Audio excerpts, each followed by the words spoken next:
What is up, everyone?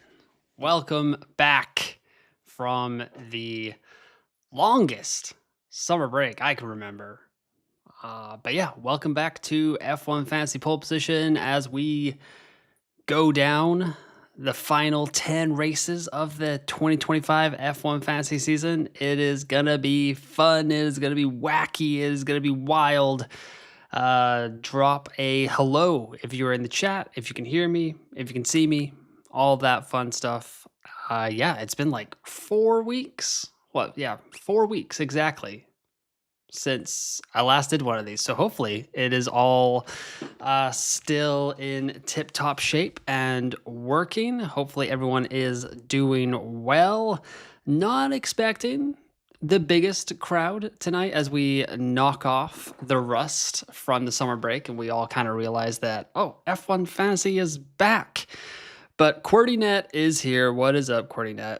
Hi, right back at you. And the chat, or the poll question right now is, who will be the number 2 driver at Cadillac? Sergio Perez or Valtteri Bottas? As Cadillac did officially name Sergio Perez and Valtteri Bottas as their first pairing as a F1 team. So that was... Is exciting the right word?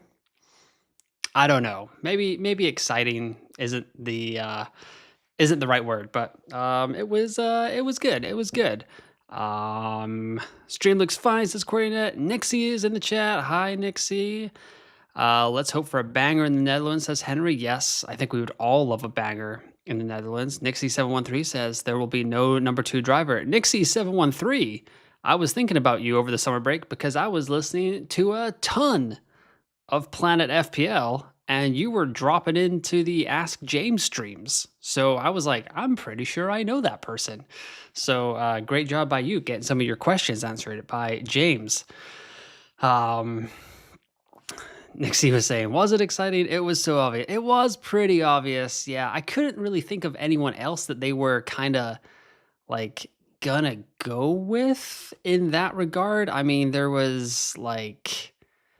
some rumors that it was going to be like Joe for a little bit there. And then who else was in the mix? I guess like Mick Schumacher, but I didn't really believe that one either. So yeah, I mean, I guess it's a sensible choice for a team that's starting off to get 2 race winners, 2 people that have finished on the podium in the World Drivers' Championship, kind of get some feedback on the car. Yes, so that is kind of what it is. We will see what their price comes in. I am thinking that they will probably come in under the Williams and the Aston Martin drivers in F1 Fantasy and above the rest of the midfield, like the Racing Bulls, the Saubers, the Alpines. I think that's kind of where I would have them slated, just like based on name value for now. It'll all come down to testing. More than likely, that's what we saw with the price reveals this year, that it really was like, oh, McLaren were far and away the best at testing, so we're going to make sure that they are all the way up there. But yes, if you guys are knocking off the summer break rust, don't forget to like the stream and subscribe to the YouTube channel because that will help spread the word. Nixie is saying above, they will be the worst team. I don't entirely know. I kind of have like a little bit of medium hope for them for some reason. They seem to have like a lot of good pieces in place. They're not building their own engine, so they're not like coming right into it. They're coming into it at the start of a new regulation as well, so maybe there'll be something there that they can take advantage of. Like, I can't tell. Maybe I'm probably being a little optimistic, Nixie. So you're probably right there. But yes, Nixie said, I didn't know it was F1 until your tweet. Yes, yeah. I think the day after the Hungarian Grand Prix, Nixie, I posted like my ridiculously early team selection thoughts, and you were like, dude, you gotta take a break. Don't stop this nonsense. So I did have a nice break. I did make a couple of pieces of content. I put out the summer break survey results, and I also did my Dutch Grand Prix team selection a couple of weeks ago. And then on Monday, I put out my Dutch Grand Prix transfer targets. So hopefully you guys have all checked that out. Hopefully those were enjoyable videos to consume over the summer break. But the team on the screen is what I have right now in my T1 squad, the squad that is just outside the top 9K in the world. It is Oscar Piastri, Fernando Alonso, Lance Stroll, Nico Hulkenberg, Ollie Behrman, who I'm not going to be forgiving anytime soon, McLaren, and Ferrari. So that is the squad right now. I have 3 free transfers for the Dutch Grand Prix, and I plan on at least using 2 of them. That's where I am at right now. Fraser is in the chat. Fraser, good day, sir. Good day to you also. I think Ollie Behrman will definitely be getting out of here.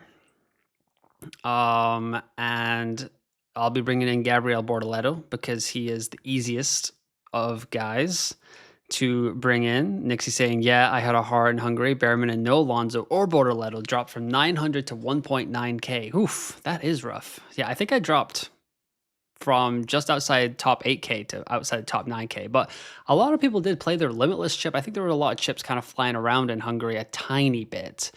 You know what? We can just go check that out with the elite data over on F1 Fantasy Tools.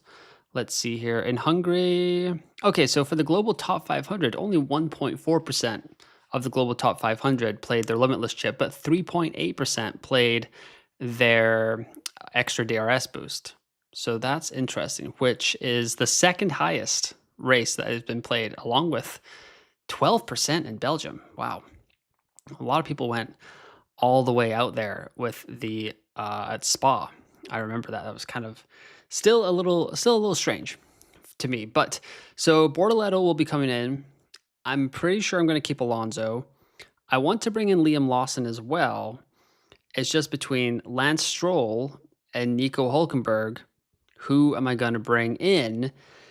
And my heart says Nico Hulkenberg, but my head says I should probably keep Lance Stroll. Because if we can remember all the wet weather races, Australia, Miami, what else was it? The UK. I'm not going to include Spa because we didn't really get there. So if you look at that, Stroll, 19 points per race when we have a rainy race this year. Hulkenberg is above him with 22, but 45 of those came, but I guess Hulkenberg has outscored him 3 out of 4 races in the rain. So going through this right now is kind of a little bit eye-opening for me. Nixie says, aren't you doing 4A? I want to get all the way up to 4A heavy, Nixie. So and I cannot do that. I am 0.6 short of getting to 4A heavy. I can just show you guys here. So if I go with Colapinto, Bortoleto, and Lawson, I'm 21.7 million, and Russell is 22.4. So I'm 0.7 million short. I don't really have an interest in getting to Kimi Antonelli and doing the 4A light version of this build. I really want to get to 4A with McLaren and Ferrari. However, if Mercedes look good, then it is game on for sure. But the problem will also be that is 1, 2, 3, 4, 5 transfers. So I'll be looking at negative 20 to get to a slight version of the 4A light and not be able to get to Ferrari. That doesn't mean that I won't be able to get to Ferrari the following race, because Bortoleto and Lawson should rise 0.6, so that will go up a little bit. And then I'll be able to kind of move one of those down to a Isaac Hadjar, who's going to fall down to 4.5 million again, and then boost Mercedes back up to Ferrari. But because it's going to cost me negative 20, I don't think I'm going to go there. But let's see what everyone else is saying. Fraser says, this weekend going to be interesting. Playing with McLaren, Ferrari, Piastri, Russell, or McLaren, Mercedes, Piastri, Norris builds. That's very nice, Fraser. Fraser, remind me of your budget again. I'm pretty sure it's north of 131, but just so I can like have a little in my mouth vomit about how big your budget is, just remind the rest of us in the chat how big your budget is. QWERTYNet says, this Stroll versus Hulkenberg situation has been on my mind for the whole summer break. Me too, QWERTY. I'm glad I'm not the only one. Nixie says, I will do 4A heavy. And Nicholas is in the chat. What's up, Nicholas? With Merck and Russell 4A, just keep Alonso. Nixie says 131 WTF. Instead of buying Colapinto with Merck and Russell 4A, just keep Alonso. Let's see here. So this would be a negative 10 for me if I brought this in, which I still don't love, but it is a little bit more manageable. So great shout by Nicholas. Fraser, 131.7 million. Sorry. Oh my goodness. 5.6 more than me. That is madness. Madness, my friend. Great job by you in the early part, or the first 14 races of this season. I'm still not a huge fan of rolling with Mercedes. I think they could look okay here. If we see some more evidence in FP1, FP2, FP3, obviously, the cooler weather, they've gone to the old suspension. It's definitely something in my thoughts. But yeah, it's tough to go with the negative 10. And this brings me off of like my plan to get to the 4A heavy, which I really, really want to get to. It could allow me to get to the 4A heavy in 2 moves the following week, which I will only have, but I think it makes my margin for error a little bit smaller. Whereas if I keep it as is here, Nicholas, and then bring in, or even keep Hulkenberg, right? It leaves me 9.1 million in the bank. Lawson, Bortoleto, Alonso, all likely to rise. So even on the like pessimistic side, let's say like, I think Bortoleto is going to rise, but say Lawson and Alonso only rise 0.2 million. That's still 1 million in the bank. That gets me kind of keeping with the track of the rest of the teams. And I think I'll be able to get to 4A heavy, and I get to roll a transfer going with this as well, Nicholas. And it allows me for 3 free transfers the following week. And then we can get into like negative 10 territory if we have to. Mr. Iceman is in the chat. What is up? We're back finally at last. Hello, Ewan. Hello, everyone. Nixie says, I couldn't believe Monday's game. What game you talking about, Nixie? You, talking about this game? This game with the little Liverpool? 3-2? Rio.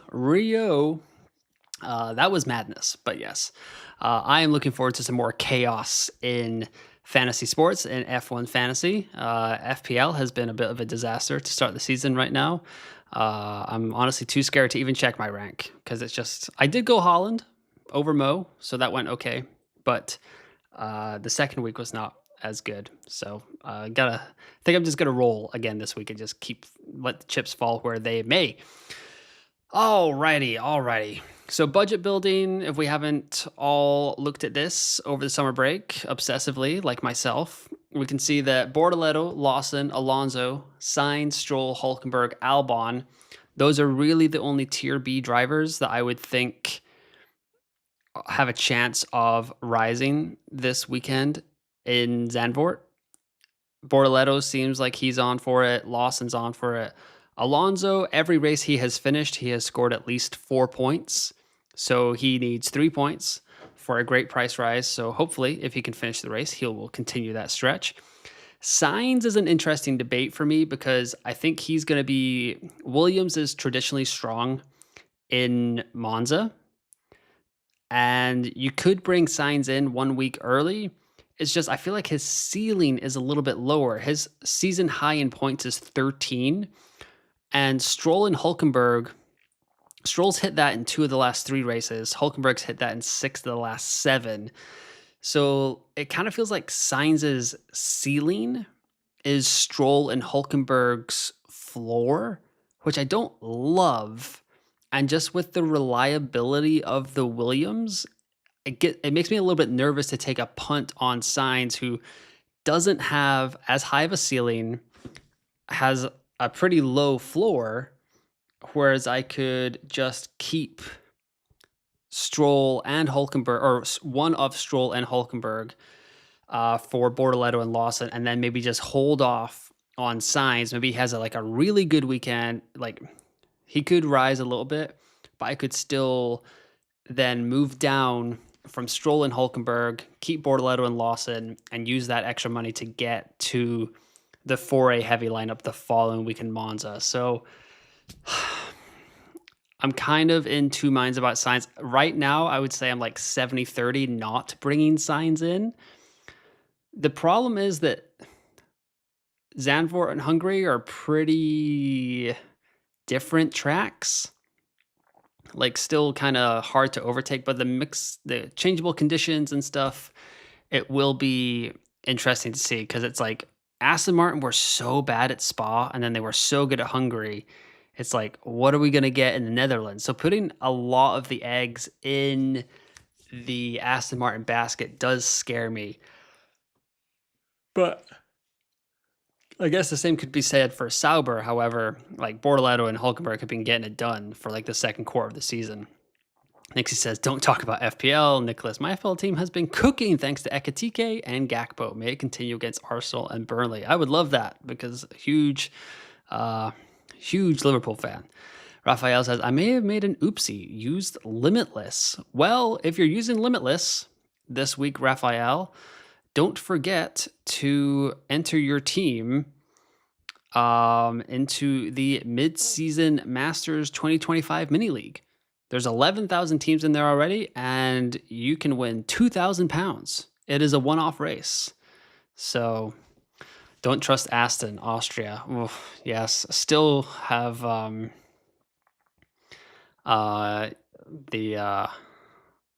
stress marks of Lance Stroll just trundling around at the back there, hoping that he doesn't get a DNF. Mitchell says, I saw somewhere that Sainz can still win the World Drivers' Championship. Just needs to win every race and have a bunch of McLaren DNFs. Yeah, I've seen that going around on X, Mitchell.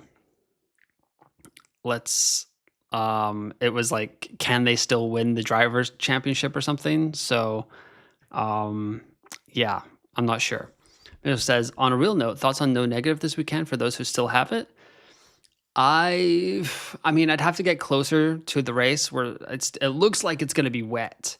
The problem is I don't know how much rain we're going to get. So F1 released their weather kind of update today. So Friday is going to say, under the influence of low pressure, blah, blah, blah, blah, rain chance 80%, 5 to 15 millimeters expected. So that could be a lot. Chance of rain on Saturday is 5 to 15 millimeters. And then Sunday is also 80% chance of rain as well. So, I guess there's maybe more than I thought. The problem is that I did this on Monday and it said Sunday was 90%, Friday was 40%, and it's changing. So the closer and closer we get to the weekend, that's kind of where we're just going to have to watch Friday. Maybe we'll get some running. Hopefully we get some running. Gonna have to watch Saturday and just up to the deadline, just get as accurate of a weather forecast as we can hope for. I have not joined the mini league yet, Nixie. I think I'll probably join it with my T3 team.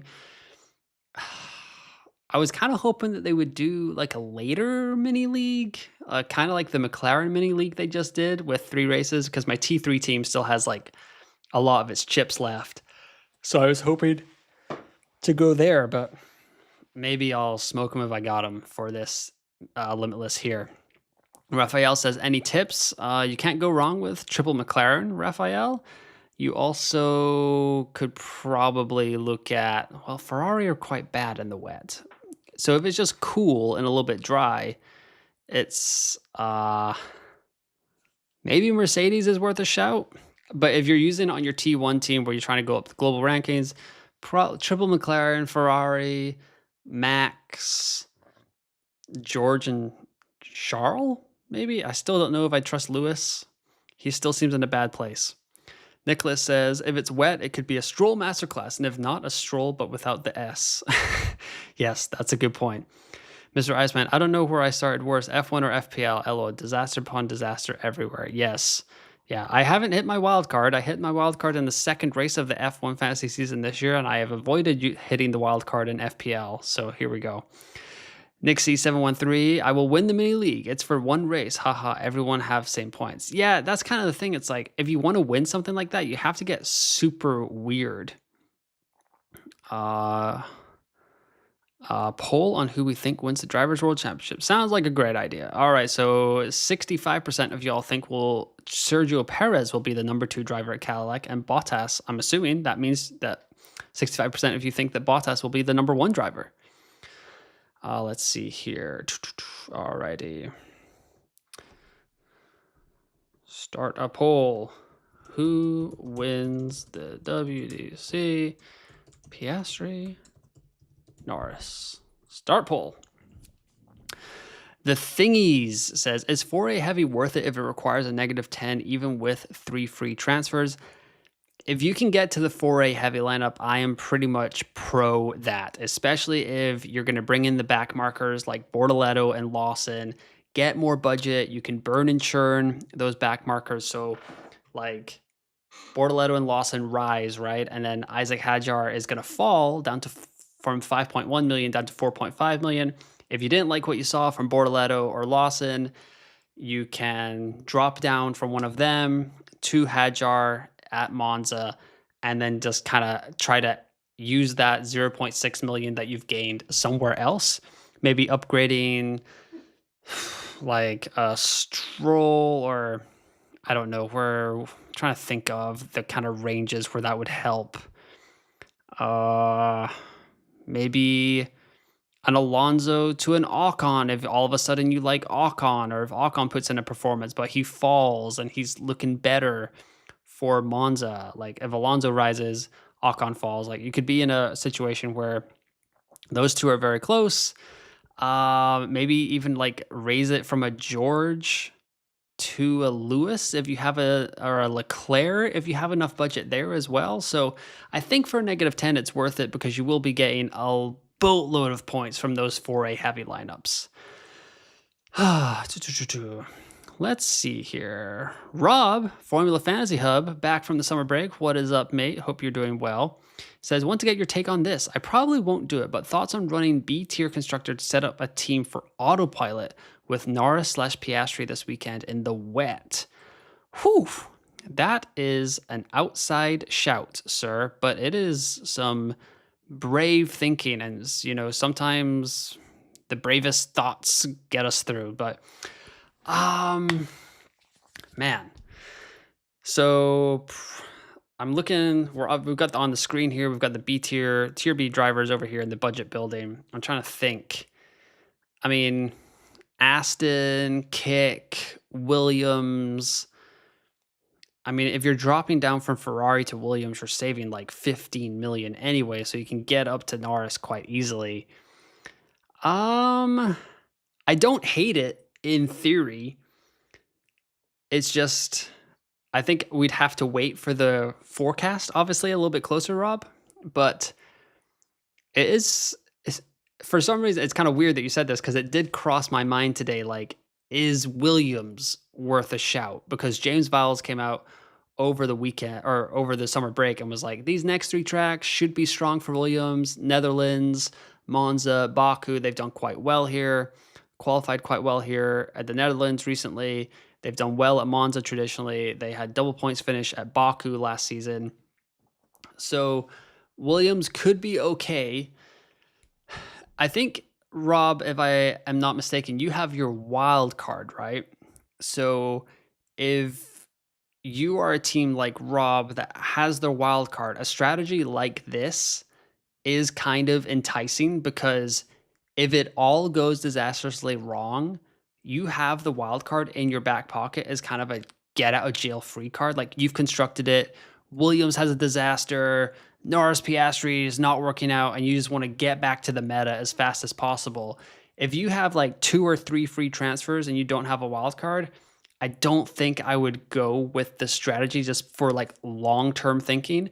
However, if you think this is a great weekend to get different, come out the summer break with like a bang and do something different, and then play the wild card in Monza if you want to bring your team back to normal, I think that's pretty good. So I think you'd almost be like committing to using 2 chips in back-to-back weeks, Rob, but that's where my head would be at for this. I still think McLaren are going to do really well here, so I don't think running the autopilot is a bad call, actually. But I think in your case, yeah, if you have the wild card, it's actually kind of it's probably a great opportunity to get different, especially with teams turning off the tap for 2025 and looking forward to 2026. Rob is responding here saying, yeah, 100% agree with you. Would only do it with the intention of moving out of that team with wildcard. Would be too many hits to move back out of the B tier constructor. Yep. Alrighty. Well, I'm in agreement with Formula Fantasy Hub, so I can't be in a bad spot, y'all. But yes, make sure if you're somehow not following Rob on YouTube, go check out his channel. He did a summer break interview with FPL Raptor about fantasy psychology. It was very enlightening. So great job by you, Rob, and great job by Ross. But yes, and Rob has actually just put out his F1 Fantasy Strategist Selection article on the Formula1.com website. He's got Piastri, Antonelli. Antonelli was a nice call, Rob. So yeah, this one here. Antonelli requires 26 points for a maximum 0.6 price rise, which is well within reach for him, having scored 20 plus points 5 times this season.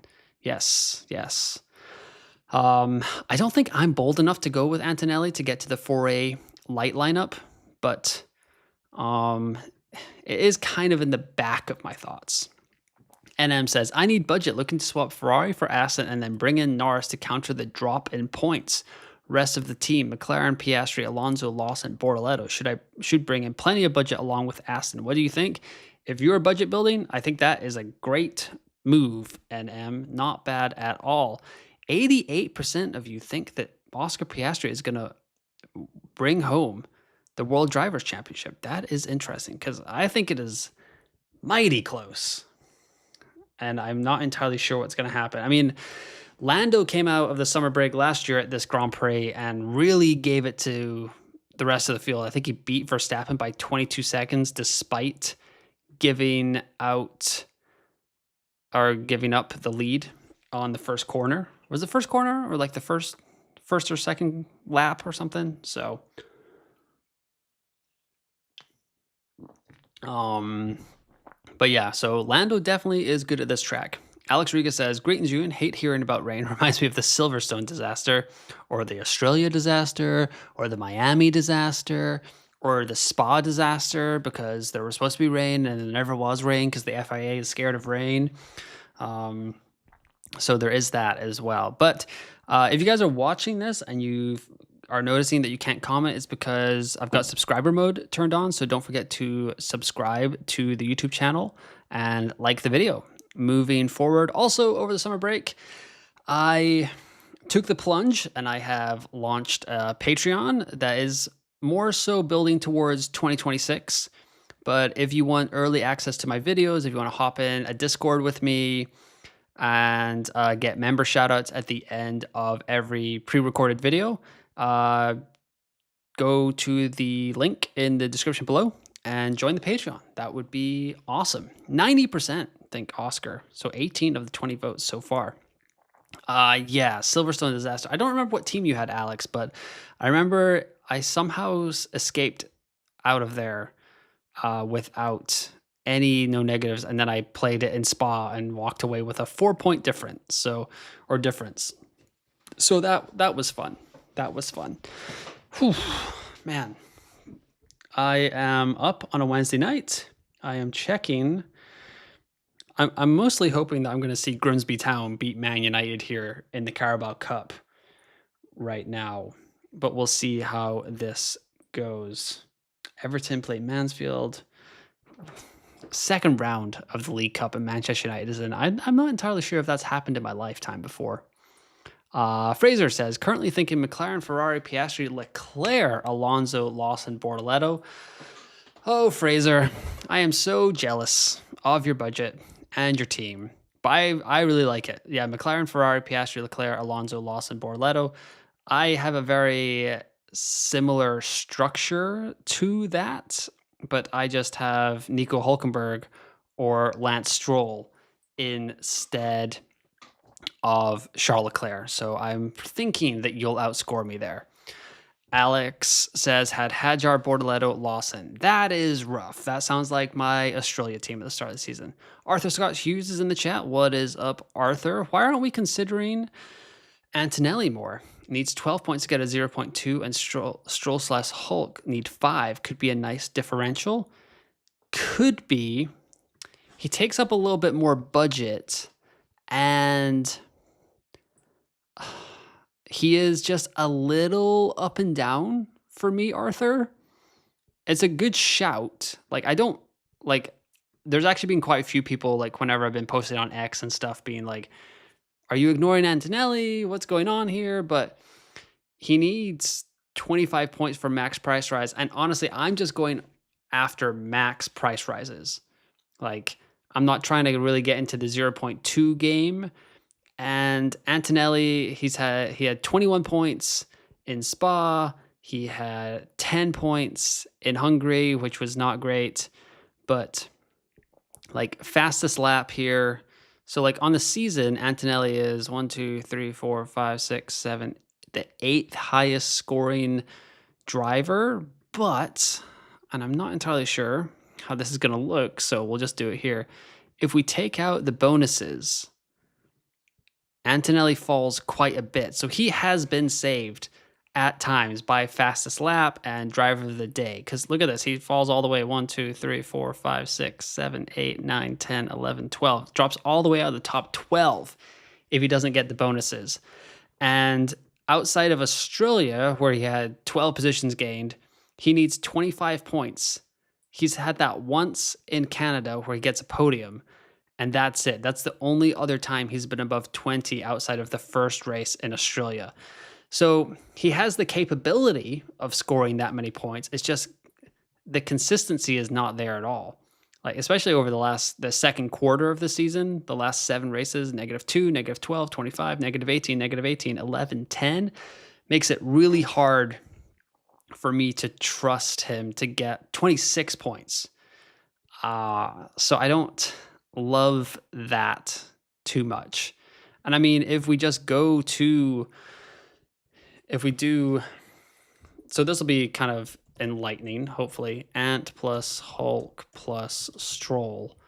If we do that over, what shall we say, the last 5 races, 1, 2, 3, 4, 5, we'll include Antonelli's podium.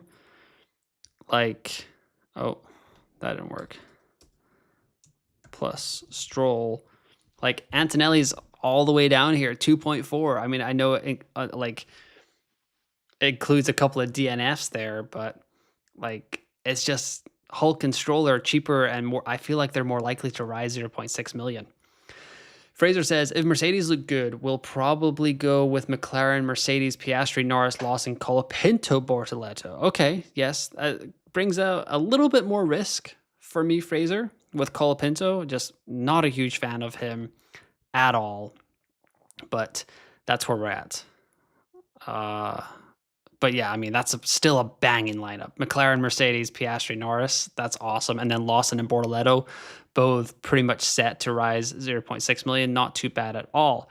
Anth_85 says, 4A heavy for me requires Colapinto, so I'm praying Merc look good. Then I can swap Russell for Leclerc and still afford Alonso as the 5th driver. Bore and Law are locks. Yes, I agree.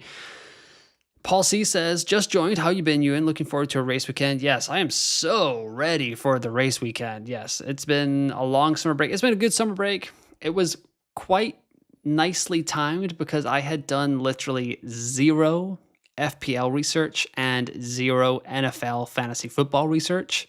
So for the last 4 weeks, I have been binging content in those two fantasy sports to be able to catch up, because I've been going quite heavy on F1 fantasy, if you guys have not noticed. But I hope you have also had a good break, Paul. What have you been up to over the summer break? Juan Pablo Casaro says, any chips recommended for this weekend or not really? I'm not sure how the weather's looking like. Yeah, the weather looks like it's mixed conditions. F1 came out today with their kind of prediction saying it's going to be above 80% each day. So no negative is definitely percolating around in my thoughts, but it just kind of depends. I think we saw at Spa that if it gets too wet, the FIA is probably going to chicken out of like wet weather and stuff. But yeah, we will see how all that goes. It's just going to be kind of a down to the wire, but I don't think there will be people playing their limitless chip because of this Masters mini league, their extra DRS boost, but I don't think that's going to be for me, maybe with my T3 team. But yeah, outside of like a qualifying disaster, I can't imagine playing a chip this weekend right now, Juan. But thanks for the question. Alex says, thinking of going McLaren or Mercedes, Stroll, or Ferrari, Sainz, but I don't trust Sainz at all. Yeah, I think I maybe would still go Ferrari, Sainz, because I think I probably trust them the most out of all four of those assets that you've got on the page right now, Alex. But that is tough. That is tough. Rob says this is next 4 months balancing 3 fantasy sports is going to be testing. Yes, it definitely will be. Also, I don't think, but if anyone wants to, I write for rotoballer.com, and they put together this Rotoballer challenge where I think you can win like $500 or something if you win the whole thing. And I'm hosting a league, so if you follow me on X at F1FantasyEwan, you can hop in here. It's free. It's on fleaflicker.com. It's not one of the more popular sites to play on, but we are drafting very early for me tomorrow. I think it's 5 a.m. for me, so that would be about 11 p.m. Eastern US time. But if anybody wants to get in a NFL fantasy football league with me for this season, hop in the Rotoballer Challenge League, and let's see how we all get on. But yeah, that's on X at F1FantasyU, and I tweeted that out a couple of days ago. Mr. Iceman says, I had a banging fantasy draft. Snagged Jaden, Genty, CD Lamb, Marvin Harrison, who will have a big year, mark my words. That is a lot of great picks. Did you go CD Lamb first round, Genty second round, Jaden third round, Harrison fourth round? Merc Stroll option if it rains, says Alex. Yes. Okay. If it rains, then Merc Stroll. I like that a lot. Nicholas says, non-F1 fantasy question, but do you play FPL? And how has it gone so far? Don't be ashamed if you had a bad start. It happens often. Well, I'll just cling on to my FPL merch from FPL 23-24 season, where I finished top 5K. So I hang on to this little chip right here. And then I won't talk about what happened last season, because that was an absolute disaster. And it is continuing to kind of follow me into this season. I started with Holland. I've got Verts. I've got Bruno. I've got Palmer. So I got some fires to put out. But yeah, I think I'm just going to roll this week. Like Bruno versus Burnley. He'll get the armband. Then I got the international break. The transfer deadline will pass. I'll have 3 free transfers going into game week 4, and I can sort the team out then. But so far, it's not been going great. Mr. Iceman says, yes, CD number 6, Genty second, Jaden third, Marvin fourth. Loved it. Is that a half PPR league, Mr. Iceman? Is that a full PPR league? If it's full PPR and you got CD Lamb at 6, that is amazing. But if it's standard, then that's also quite good. But yeah. So yeah, I'm trying to think. What else have we got going on here?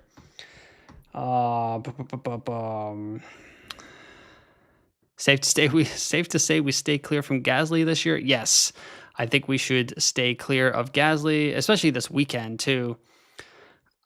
He needs 29 points for uh, that to avoid a drop. Rob says, funny, you, me, Zach, Terry, Rain, and Terry are all in the same FPL league. That's amazing. Is that the one that Michael set up from goal to pole or from pole to goal? Terry's so nice at FPL. I put him twice. Yeah. Yeah, I haven't even looked at that league yet, but I probably will quite soon.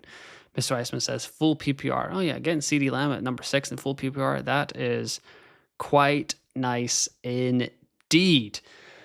Whew, man, where are we at? Don't forget to like the video if you are still watching. That helps me out quite a bit. Looking forward to getting back into some proper F1 fantasy action. I've got a final thoughts video coming out on Friday night and then a very early morning deadline live stream. I'm going live at 9 a.m. Germany time because I am off on my travels for the weekend. It is Labor Day in America. Even though I live in Germany, I work for the US. So I have Monday off. So Mrs. F1 Fantasy Pole Position and myself are off to Switzerland to get pummeled by the exchange rate for a weekend in Zurich, but that'll still be quite fun. So yeah, that'll be it. Does anyone else have any other Labor Day plans? Is anyone else doing anything fun for Labor Day? Sakacha says, I still have my wild card, same team as you with 0.7 budget to spare and 3 transfers. When would you recommend I use it? So we just had a pretty good discussion, Zakacha, about Formula Fantasy Hub right above you in the comments was kind of going over an idea where he might, or maybe go with a tier B constructor this week, get really weird with it, do the autopilot with Lando and Oscar in their team, and then wild card out of it. And I think that's a pretty good use of the wild card at this point in the season. If you want to take a punt on a certain weekend and then get yourself out of trouble with the wild card, I don't think that's bad at all. If Mercedes came out of the summer break absolutely firing on all cylinders and all of a sudden they look like the second best team for the final 10, 9, 8 races, and then all of a sudden you want to get in George, Antonelli, and Mercedes or something like that, then that's another good option. But as we get closer and closer towards the end of the season, I think using a wild card for a -10 is perfectly fine. A -20 is probably a definite yes. So yeah, I think you're fine there. I'm going to I almost took that punt with Aston, but didn't. Regrets, LOL. Yeah, that would have been nice. Javier is camping in Lake Casitas. I don't know where that is, Javier. But I hope you have a great time. So this is the kind of squad I'm thinking. So right now, Ollie Behrman is definitely coming out for Gabriel Bortoleto. And Liam Lawson is definitely coming in also. I just need to figure out if it's going to be for Lance Stroll or if it's going to be for Nico Hülkenberg. It could come also, like, what could also be in my thoughts is a little bit of swords and shieldy kind of vibe where Hülkenberg is in 83% of teams, Stroll is in 68% of teams in the global top 500. If we go over here, though, Hülkenberg is in 34% of teams, whereas Stroll is in 11%. So kind of makes me lean towards getting rid of Stroll, because if Hülkenberg has a stinker, then it won't hurt me as bad. You know what I mean? Like, happens quite a lot. Zakacha says, guy leading my league when Aston then did this 3x on Piastri, 2x on Lando, 130 point delta to me. Oof, that is rough, Zakacha. I feel your pain on that. That is not fun at all. Not fun at all. Whew. Let's see here. What else we got? So, trying to think more content stuff that I was going to tell you guys. So yeah, so next week it's a double header, which is nice. So there'll be another Q&A live stream next week, next Wednesday, same time, same place. So that'll be fun, along with final thoughts, a proper deadline stream for Monza, and a race review as well. No race review this weekend either, because in Switzerland they're not on the same phone plan as the rest of the EU, which is very confusing. So without a hotspot, I don't really have any way to stream. I'm not entirely sure how well a stream would go just on a hotspot either. But yeah, also it's kind of a vacation weekend. So yeah, I'm probably going to watch the race, but yeah, pulling off watching an F1 race and then going on YouTube for an hour. Um, yeah, my wife loves me, but I don't think she loves me that much. And I don't think I would ask that of her either. Cordynet says Hadjar will be 4.5 next week, right? Yes, Cordynet. Hadjar will be, well, I won't say will be, but is more than likely to be 4.5 million next weekend, because they need 22 points. Or, well, he could be 4.9. If he has a banging weekend and he scores between 13 and 16 points, he could only fall 0.2. But given his current form, where it hasn't been incredible for Hadjar in recent weeks, where are we at here with him? 1, 6, -20, -7, 4. So hasn't scored that many points over the last 6 races. So I think we can probably count on Hadjar being at least 4.9. Paul C says, assuming they do an F1 Fantasy next year, do you think they will follow the same price change system or change it up again? That is a great question, Paul. As someone, I mean, I'm not sure if Rob is still in the chat, but him and I spent probably like a good 2.5 hours in the preseason talking about price predictions, who we like early, who we like late, who's going to be a good budget riser, blah, blah, blah, blah. And then it was all blown away by the fact that they completely changed the pricing system and how all assets are kind of treated in the game. So it would be, I think it would be interesting if they did change it up every year, but I'm not entirely sure if that's how you build a consistent fan base. Like, I've been playing FPL seriously for about 5 seasons now, like properly playing it. And this, like adding def cons and stuff, that's the first kind of like points gaining change that they've had in the 5 seasons that I've been properly playing. And then like the pricing system is the same, the formations are the same. They've had a couple of different chips, like the assistant manager, and now we've got 2 times the chips. So I don't think they want to get too crazy with it, for sure. I would be pro just keeping it as it is. There are some points changes that I would make, like DNFs in a sprint shouldn't cost that much. I would honestly give points in qualifying for the top 15. So P1 gets 15 points and then P15 gets 1 point, because then we're not all cheering for our drivers to like go out in Q1 like a bunch of psychopaths. But so that's kind of where I'm at. I think I would also like make no negative like final fix. And this is directly correlated to the experience I had with the chip in Spa. But like with final fix, you can play it at any deadline of the weekend. You can, or after the first deadline of the weekend, you play final fix. And I feel like no negative easily should have a similar mechanism to that, where like, oh, it's dry for the sprint.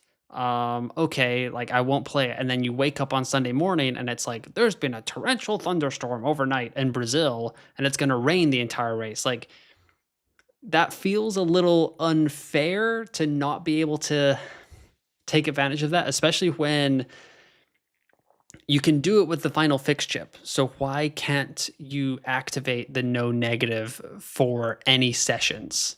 You know what I mean? So that's kind of what I would change about the game, but I think it's really tough. Um, they could change it. They may not change it. It's in-house now. It feels a little bit more consistent over the last couple of years. So I hope they don't change it too much. But it is quite exciting um, as a content creator to kind of be going different every year. Ewan, is there a price ceiling of McLaren to reach, or can they just keep increasing 0.3 million to the end? I don't know of any pricing ceiling. I guess if 4.5 million was the lowest, I don't would 45 million be the highest? I don't entirely know, but I think we're going to find out because I don't anticipate McLaren really going down. Right now, they are at negative 100 for a good price rise. Zakacha says, this race thinking of subbing out Hulk and Behrman for Bort and Lawson, set myself up for it and budget. Want to keep Stroll because of his streak in the rain. Want to wait till FP3 to know for sure. I agree, Zakacha. F1 Fantasy needs to lower DNF penalties, in my opinion. Negative 10 instead of negative 20. I think everyone would love that, Zakacha. G. Elford, 129 million, waiting a week to go 4A as don't want to get trapped on the budget drivers. McLaren or Mercedes, Ferrari plus Piastri, Alonso, Bortoleto, Lawson, similar to yourself. Stuck picking between Stroll, Hulkenberg too. Both did well in Silverstone rain. I agree, G. Elford. It's going to be a tough decision. Cordy Net says, I would keep the same system for at least one more year. A few tweaks could be good, but I hope most of it will stay the same. I agree. Casitas is in Ojai, Southern California. Great bass fishing. If my budget is under 150 million, is it too late to focus on budget building? First year F1 Fantasy noob here. Hey, no worries there, Javier. But you can still build quite a good team with 115 million. Like if I take out these two guys here, and put in Bortoleto and Lawson, that leaves me with 9 million. So that would put me at 117.1-ish. So even going Stroll down to Sainz here, Javier, that would be within your budget. And you could maybe score more points than a lot of teams this weekend. So it might be a little bit too late in the game to focus on budget and hoping to get to a 4A lineup, but that doesn't mean that you can still be competitive. I don't have the link for it, but I know that Rain Fantasy put out a video today, how to win F1 Fantasy with a low budget. I haven't checked it out yet. Hopefully I'll have time over the next couple of days, but maybe I'd go check out that video, Javier, because the F1 Fantasy community covers so many angles, and yes, Rain is, I guess, technically a competing F1 Fantasy YouTube channel, but I am always pro sharing great work. So I hope to watch that video over the next couple of days. I'm sure it's great because Rain usually puts out some great thought-provoking stuff. Zakacha is trying to broker a deal with G. Elford, as is Williams. Nicholas says Grimsby takes the lead. Onana with another howler. That sounds like it's time to open up a non-alcoholic beer, because it sounds like I'll probably be watching some Grimsby Town Manchester United for the remainder of the night. Points for being a teammate, a 3-race win streak, and podium streak are no-brainer additions. I would add them right now instantaneously. Yeah, well, we barely got the game started before the beginning of the season, Mr. Iceman, so hopefully over an entire winter break, they can figure it out. Zakacha says, weird question, but in my league, we have a team that currently we have scoring as low as possible. I currently have quadruple Alpine, Gasly, Colapinto doing for negative 25 times 2, and the constructor. Whew. That is amazing. That's like the anti-FPL league. Zakaji says, what assets would you recommend to pair with those to do as bad as possible? That's a great shout. Man. Maybe one of the Haas guys. I feel like they're always capable of a stinker. And maybe Racing Bulls as the constructor, because I feel like they can pop off a DNF. Oh, maybe Yuki. Yuki as well would not be bad. But yeah. Mr. Iceman says, yeah, I forgot about that, but those need to come back in my honest opinion. Yeah, I agree. Nick says, Man United are losing 1-0 to League 2 Grimsby at the moment. Oh, happy days.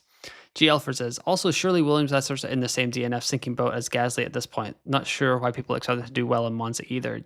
Just because Williams historically do quite well at Monza.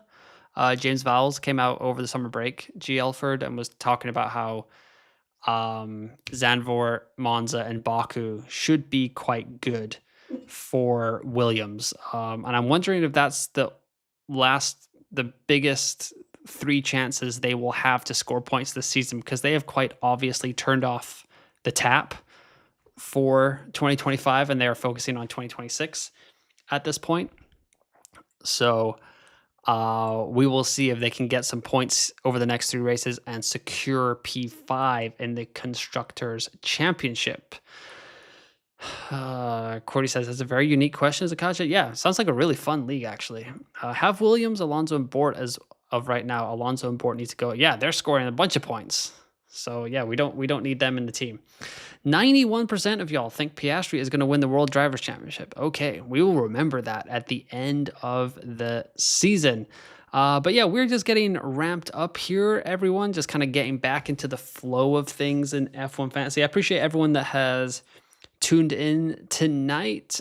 Just, yeah, knocking off the rust. But final thoughts video will be coming out. You can follow me on X at F1 Fantasy UN. That's where I'm like posting all of my kind of like rankings, toxic rankings, target rankings, and like everything else that comes into my brain. If you want to read my articles, you can go to rotoballer.com, and that's where I post all my F1 Fantasy videos or articles. I also do FPL articles over there, like team reveals for the team or for the squad, for the rest of the Rotoballer squad that we have there, along with captains, differential captains, and low-owned differentials. And also, like I said, I have launched a Patreon, so if you would like to support the channel that little bit extra and get in on the ground floor before we make a huge push in 2026, that would be greatly appreciated as well. But hopefully everyone is still, you got 1 and a bit more days of your summer break before you're back in school for F1 Fantasy, where I will be back with final thoughts video, deadline live stream, and then we'll be right back into it with a double header for the Italian Grand Prix. So yeah, thanks for joining me tonight. And once again, thanks for listening. Thanks for watching, and I will talk to you next time.